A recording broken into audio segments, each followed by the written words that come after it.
Welcome to Sawlogs Plastic Hubs. This is Jim Deadman, and I've just got today's video together for you. So I hope you enjoy what we're doing here in the shop. So pull your chair up virtually beside the computer, your television, whatever you watch these videos on.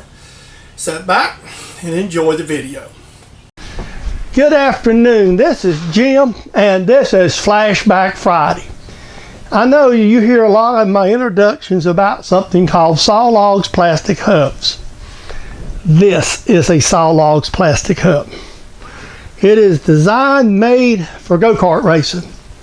Haven't made any of these things in 3 to 4 years.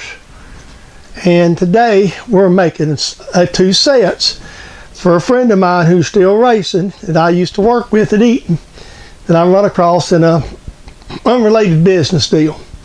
So this is a Sawlogs Plastic Hub. This goes on a stand for a go-kart, racing go-kart tire to fit on to be able to chemically treat them. So this is Flashback Friday. We're going to go back to our roots, and we're making plastic go-kart hubs for the racers. I hope you enjoyed today's video. Okay, sitting here at the table is some waste sterling and half of a go-kart, a racing go-kart wheel. You may want to know what's fixing to happen. I'm going to tell you. You've heard me mention many times about plastic hubs. This week I run across a friend, and it's a guy that I used to work with at Eaton, a guy I know. And actually we were doing a little business transaction on a table, and his sons are racing go-karts down at Patriot Speedway in Blacksburg, South Carolina, and they're treating tires, and he's needing some tire stands. So we're going to make a couple of sets of plastic hubs that I used to make. And for him, of course, now this is a paying job. Of course, there's not a lot of money involved in it, but I will clear that up. So the first thing we're going to do is just get prepared to do this. Now, I made these things several different ways over the years, and so we're starting with, this is some of the, excuse me, I keep catching stuff in my microphone. This is some of the Durlin that I had out back. I took some.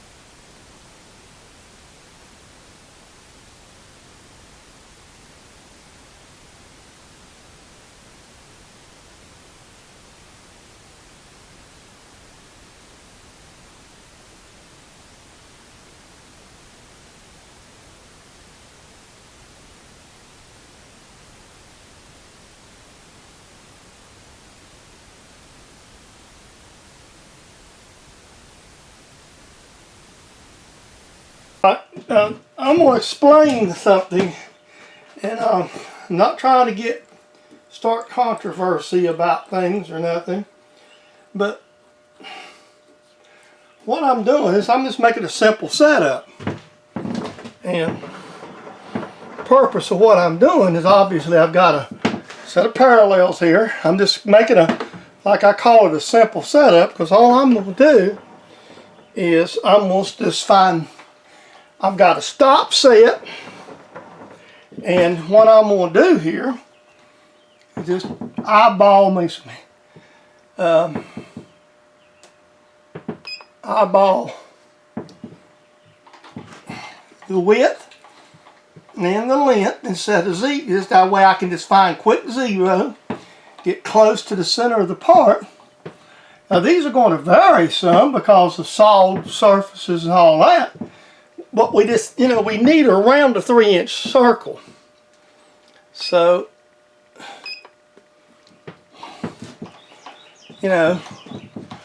And for something like this, personally, and I'm going to tell you, these are sawed ends, they're not perfect.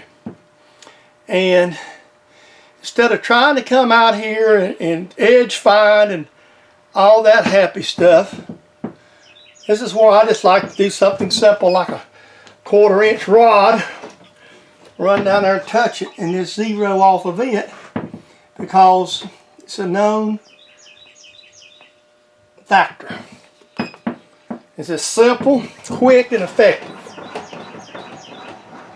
And because I'm just making myself a reference surface, I'm not trying to have precision holes within a precision area, that this is just fine for what I'm doing.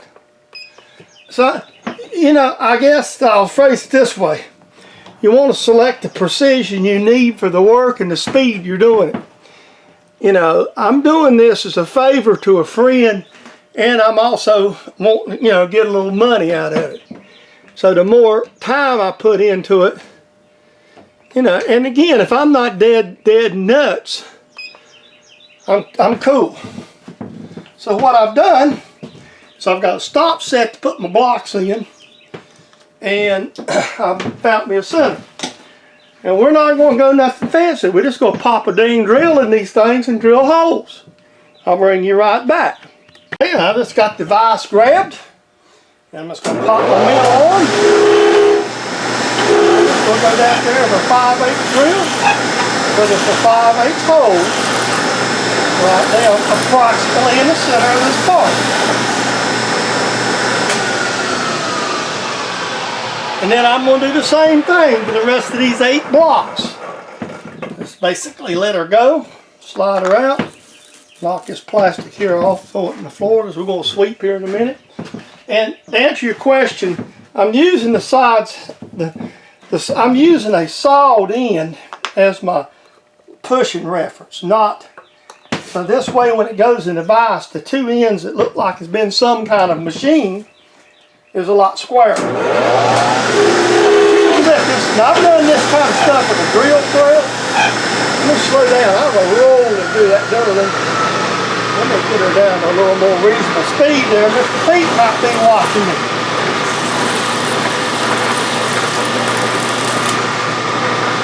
Alright. But you get the idea. I have 2 of these blocks done now. And see, that's what we'll do is we set these up and we'll turn these in. We'll turn these down to the OD we're searching for. I'll bring you back. We're starting to make these into rounds. So what we're going to do is try to turn these down to 3-inch diameter. That'll be outside of the hubs.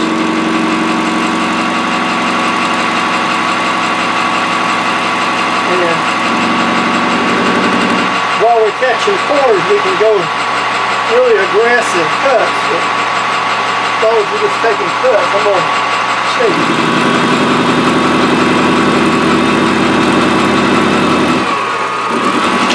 I got too aggressive right there, and what tends to happen is you'll notice if it does grab like that, it actually pulls the arbor out. We're going to take another shot at it. I mean, there's, you know, you can do, and I know sometimes you can octagon these, speed it up a little bit maybe, but I don't want to do that with this. I want to make sure these, oops, made a noise. I want to make sure these will come out just the way I want them, and I'm afraid to do that. And all we're doing is I'm going to turn all 8 of these down, make them round before we go to the next step. We'll do everything off this arbor. So I'll just show you a couple passes there. I went ahead and slowed the RPM down too. We're taking probably about, we're taking a pretty healthy cut. It's something that takes a little time to get them round, but it's easier doing this than doing a circle cutter actually. And when I made these things years ago, they was made on drill presses and a mini lathe. I made a lot of them. I used to have a standing order for like 100 of them every so often. So This isn't something that I'm just not familiar. I'm just doing a little differently this time. I got it figured out now. I mean, sometimes when you're making multiples, it takes a little bit of time. So I thought I'd run you through running one now that I've done some changes and what we started out at. First thing I did is I changed the tool, put in my other tool that uses aluminum inserts. Got a little bit more rake on it. Probably the insert's a little bit sharper to deal with this Durlin. Still wads, as Durlin always does. So what we do is I put the hub on, the plastic piece onto the hub. Now what I try to do is there's always a sharper edge to it because the way these are turned down. So what we've done is we took the sharper edge and face it out so we can just machine a little edge off as we go. That'd be a piece of steel you'd have to deburr it because it'd be that rough. Okay, alright, what I have is my size set on 0. Go in and make a witness mark.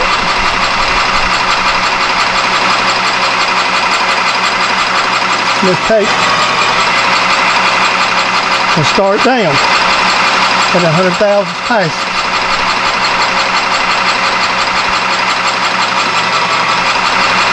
And one of the things you got to watch is make sure you don't put it in your work stock. But this insert, I don't have to change my compound because it'll give me a little bit of back pressure. What the witness mark's for is to let me see I'm getting down to 0. So I know where 0's at.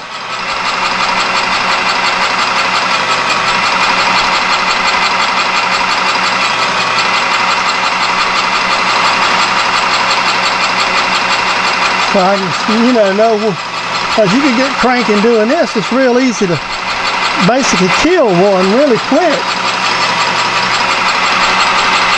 So that's your last pass right there, folks. Got a little piece of plastic right there. Alright, then I just do that, then I lock it, let it face out. And it'll just kind of clean that face up like I was trying to while ago. That way the face cleans up. The insert's good and sharp, cleans the face up coming out. Anytime you're doing a job like this is one that's been a while, and I actually done them with a different kind of plunge setup I used back in the day. So, and then I just take a quick check with the calipers. Every one of them goes through that fixture wheel, so it also is a second check to keep them being too tight.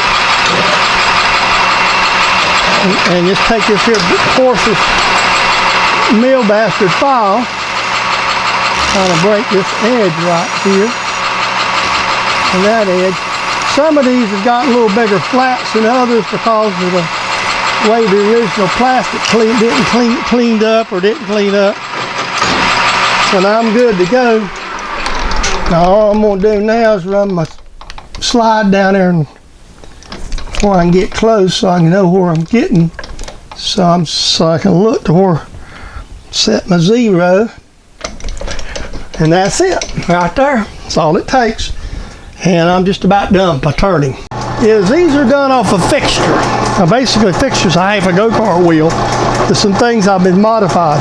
What I'm going to do is I'm going to walk you through the steps. You see this drill press here is a large drill that's actually going to finds the centers. Right here. Then we go over to the other drill press where the center's been found, and then we just drill the holes. Just like that. And so it's real simple that we just hit these holes with like I said, I made these, but this is the way they, instead of using a mill or something like that and trying to set up to do that. Of course, now I used to make 100 of these at a time, so There's always a little bit of, and then to thread them,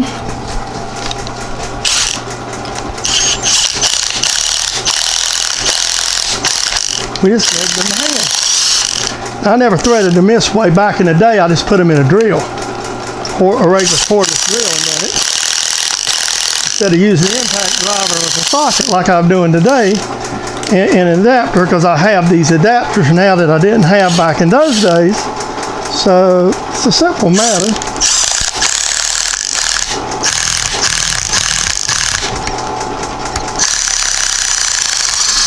And that's how we made hubs. That's the exact complete process right there. And as the hub comes out of the stand, there it is, right there, all ready to go on your tire stand. Now I'll probably deburr these a little bit. One thing I neglected to mention is the real advantage of drilling these with these fixtures compared to like I'm doing, compared to doing them by bolt pattern on the drill, on the mill, is everything's indexed off of basically the locating hub up under here. I got to tap this one, which I'm not going to do it on camera, but I'll show you.